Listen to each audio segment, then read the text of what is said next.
Franchement, est-ce qu'on devrait vraiment croire en la justice de Dieu? Écoutez, ça peut paraître être une question assez bizarre, parce que si jamais on croit en l'existence de Dieu, et par Dieu ici, on va entendre le Dieu chrétien, celui de justice, celui de bonté, celui de clémence, celui d'amour, c'est ça qu'on entend par chrétien. Ou comme dirait Blaise Pascal, celui d'Abraham et de Jacob, et non celui des philosophes et des savants. Donc c'est ça qui est intéressant, c'est que nous avons ici une question assez intéressante.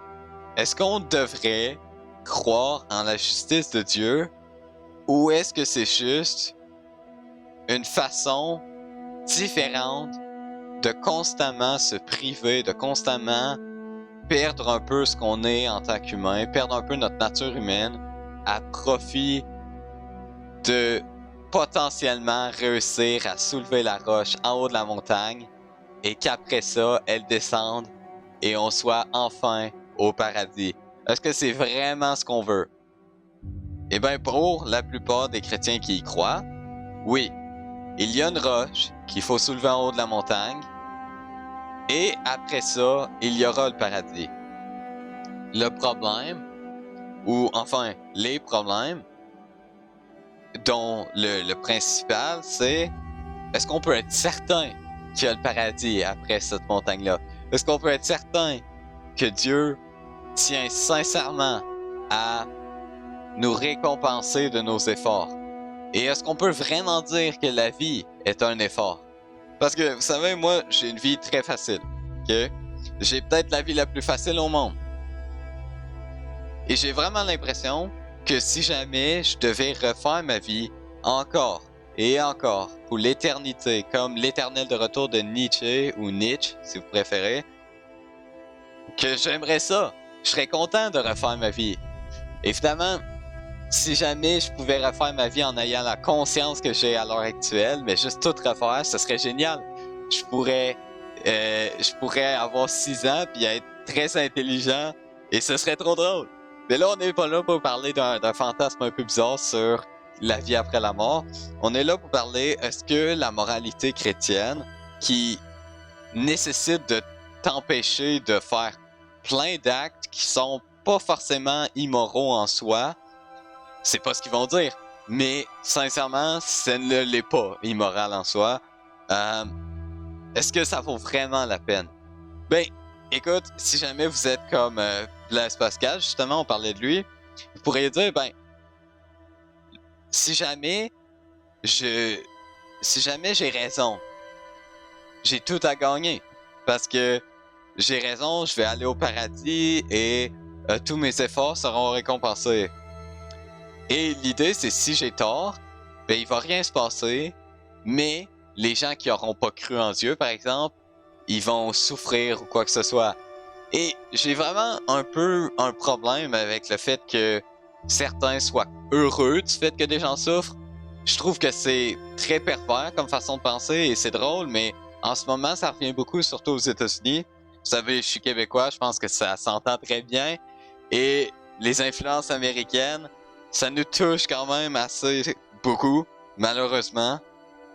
Et c'est bien ça le problème, d'ailleurs, mais qu'importe. Le problème de Blaise Pascal, le problème de ça, c'est qu'il faut supposer que tu choisis entre le Dieu chrétien ou rien du tout. Sauf que il y a une possibilité infinie de Dieu. Et il faut dire que quand on parle de métaphysique, tout est possible. Et c'est bien ça le problème. C'est que si tout est possible, alors c'est pas une chance sur 2 que t'aies raison. C'est une chance sur 300 milliards sur une infinité. C'est rien du tout. Et le problème, c'est que la personne qui ne croit sincèrement pas, ben, tu peux pas vraiment la blâmer. Comme moi je crois pas. Je suis pas croyant. Et il y a des bonnes raisons de pourquoi je crois pas.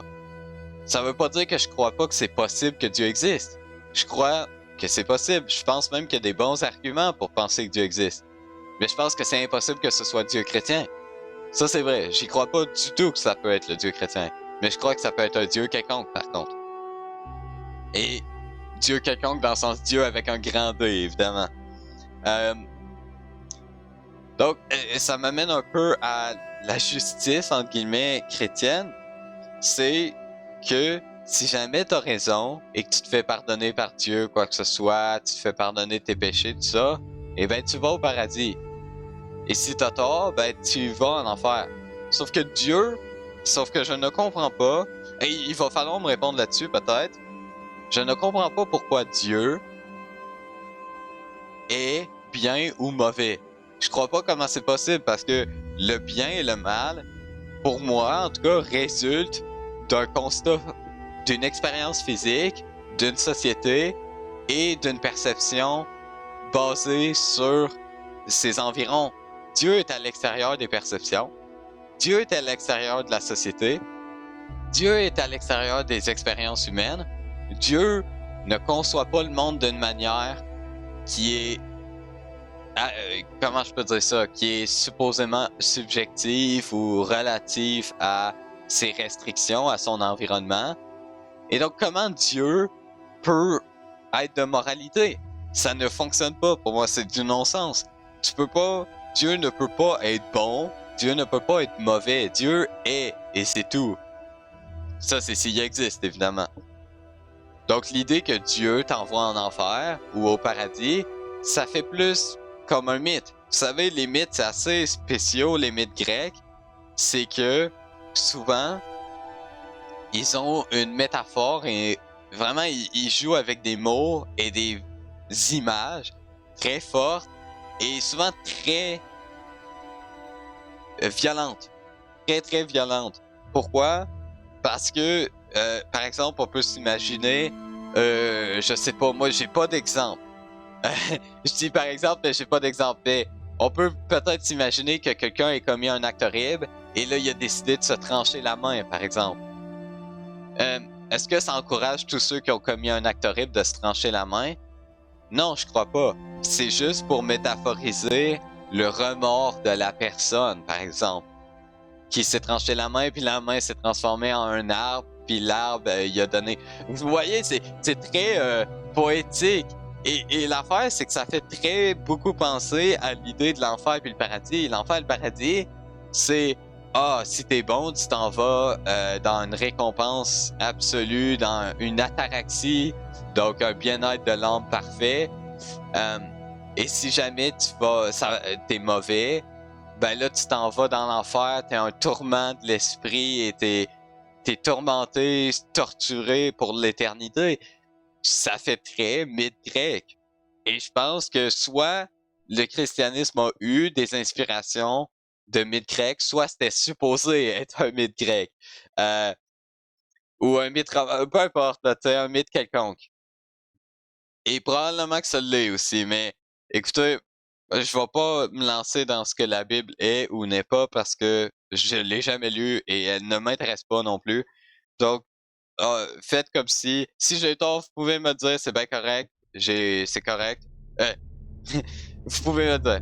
Maintenant, pourquoi j'ai choisi comme image quelqu'un doit imaginer Sisyphe heureux, qui vient d'Albert Camus d'ailleurs comme phrase, comme citation plutôt, c'est que si jamais tu soulèves la roche et que ça n'a pas fonctionné, que Dieu n'est pas là ou que l'enfer n'est pas, ou le paradis là n'est pas là, alors à quoi ça aura servi?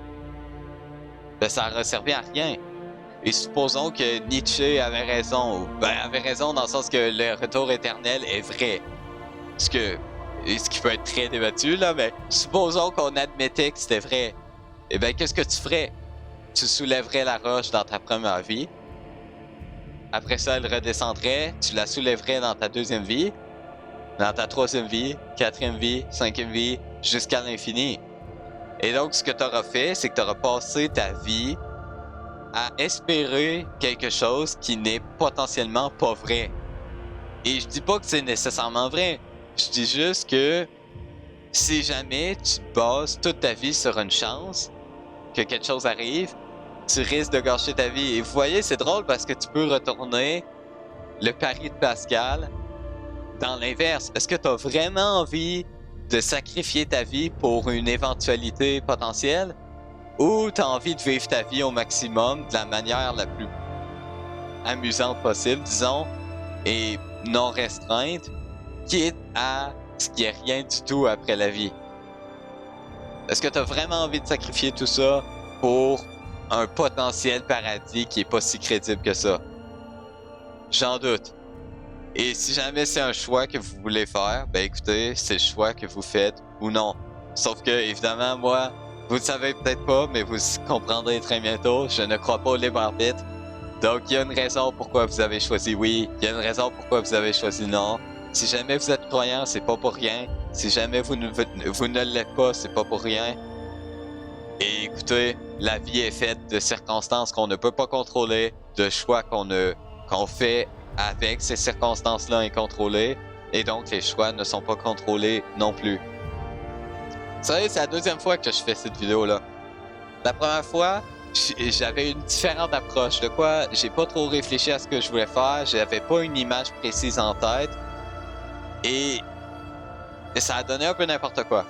Maintenant, j'ai pas de script non plus, j'ai pas rien, j'aime pas ça tant que ça, faire des scripts, je fais juste dire ce que je pense. Et je me demande, est-ce que vous aimez ça? Le fait que je dise ce que je pense comme ça, ou vous préférez que je fasse des recherches, un script, quoi que ce soit, dites-moi-le. Sinon, si jamais vous voulez une image derrière, et pas juste une image fixe avec quelques textes de temps en temps, quoi que ce soit, peu importe ce que je vais faire, dites-le moi. Je ferai du gameplay s'il faut, ou quoi que ce soit, je sais pas. Mais, écoutez, pour l'instant, je vous souhaite de passer une bonne journée. Réfléchissez pas trop. Faites juste vivre, par pitié. Vivez. Non, écoutez, faites ce que vous voulez. Si vous estimez que la vie chrétienne est plus satisfaisante, c'est une meilleure vie, j'ai aucun problème. Moi, écoutez, si ça vous arrange ça, tant mieux. Mais si jamais vous vous forcez, vous croyez que la vie elle est nulle et pénible à cause du fait que vous êtes chrétien, peut-être qu'il faut reconsidérer un peu. Je dis pas nécessairement le fait de pas croire, je dis juste que est-ce que t'as vraiment envie de sacrifier tout ça et de soulever la roche à l'infini? Tu sais, moi, je soulève pas de roche, j'ai une vie facile. Je la soulève pas, la roche. Je fais juste rouler avec, si on veut. c'est, je sais pas. J'ai pas de métaphore. Écoutez, c'était tout pour moi. J'espère que vous avez apprécié. Euh, j'aime ça faire ces vidéos-là un peu plus philosophiques, sociales, tout ça. Écoutez, c'était Olivier. À plus. Bye.